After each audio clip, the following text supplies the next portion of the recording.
একজন সন্তানের কাছে জন্মদাত্রী মা হওয়ার কথা সবচেয়ে নিরাপদ আশ্রয়। কিন্তু সেই সন্তানের হাতেই যদি মায়ের জীবনের অবসান ঘটে, তাহলে তা হয়ে ওঠে মাতৃত্বের সম্পর্কের প্রতি চরম বিশ্বাসঘাতকতা। স্বজন ও স্থানীয়দের অভিযোগ, নেশার টাকা জোগাড় না দেয়ায় আপন মাকে ধারালো অস্ত্র দিয়ে শেষ দিয়েছে তারই ছেলে। নেশাগ্রস্ত ছেলে রাহিম তার মাকে কোনো শক্ত কিছু দিয়ে বা অস্ত্র দিয়ে আঘাত করছে, বীভৎসভাবে হচ্ছে। স্থানীয়রা আরো জানান, এর আগেও ওই যুবকের বিরুদ্ধে তার সৎ মাকে হত্যার অভিযোগ উঠেছিল, যার কারণে সে কারাগারে ছিল কয়েক বছর। এবার একই ধরনের ঘটনার পুনরাবৃত্তিতে পুরো এলাকায় নেমে এসেছে শোক, আতঙ্ক ও তীব্র ক্ষোভ। ছেলের হাতে গর্ভধারিণী মায়ের এমন পরিণতি অবাক করছে সবাইকে। ছেলেটা আর কি নেশা করে, নেশাগ্রস্ত অবস্থায় বেশিরভাগ টাইম থাকে। তো এর আগেও বিগত 7-8 বছর আগেও সেম ভাবে তার সৎমা এমন একটা ঘটনা ঘটাইছে। কিছুদিন যাবৎ সে জেলেও ছিল। আমরা এর সঠিক বিচার চাই, যাতে ভবিষ্যতে এই ধরনের ঘটনা আর না ঘটে, এটাই আমাদের দাবি। ছেলের যে হাত একসময় মায়ের হাত ধরে হাঁটতে শিখেছিল, সেই হাতেই এবার মায়ের প্রাণ নেয়ার অভিযোগ। নেশার অন্ধকারে মানবিকতা, মমতা আর রক্তের সম্পর্ক সবকিছুই যেন হারিয়ে গেছে।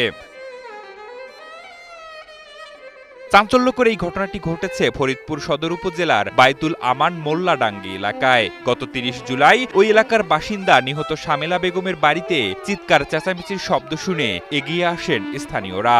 এ সময় শামেলা বেগমের ছেলে রাহিম শেখকে পালিয়ে যেতে দেখেন তারা। আজকে আনুমানিক 12টা থেকে 12:30 বাজে, তখন আমরা আর কি একটু চিৎকারের শব্দ পাই। পরে এখানে আসি, আইসে দেখি যে ছেলেটা এই ঘটনা ঘটাইছে রাহিম, তার মাকে আর কি খুব জখম করছে। পরে আমরা আইসা আর কি রাহিমকে পাই নাই। আগে পরে তো ওরে দেখছি যে ও মাদক সবসময় আর কি নেশাগ্রস্ত অবস্থায় থাকে আর কি আমাদের ওইখানে আবার দোকান ওইখানে যায় আসে। আবার কিছুদিন আগে তার সৎমারে সেম ভাবেই, তারপরে জেল খাটার পরে আসার পরে কারোর সাথে কোনো কথাবার্তা বলে না, তার মতো সে।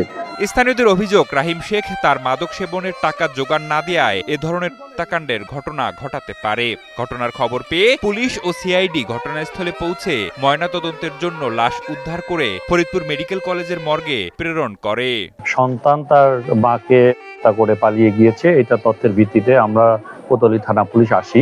কোতোয়ালি থানা পুলিশ ঘটনার সত্যতা পায় যে তার মার মাথার কোনো একটা কিছু দিয়ে বাড়ি মেরে সে পালিয়ে গিয়েছে এবং সে মানসিকভাবে অসুস্থ ছিল, এটাও জানতে পারি, কারণ তার 2 বোন এখানে উপস্থিত আছে।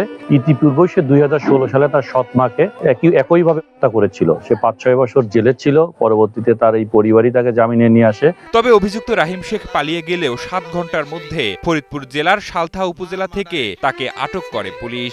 তদন্ত শেষে আইনানুগ ব্যবস্থা নেওয়া হবে বলে জানান ফরিদপুর কোতোয়ালি থানার তদন্ত ওসি সুকান্ত কুমার।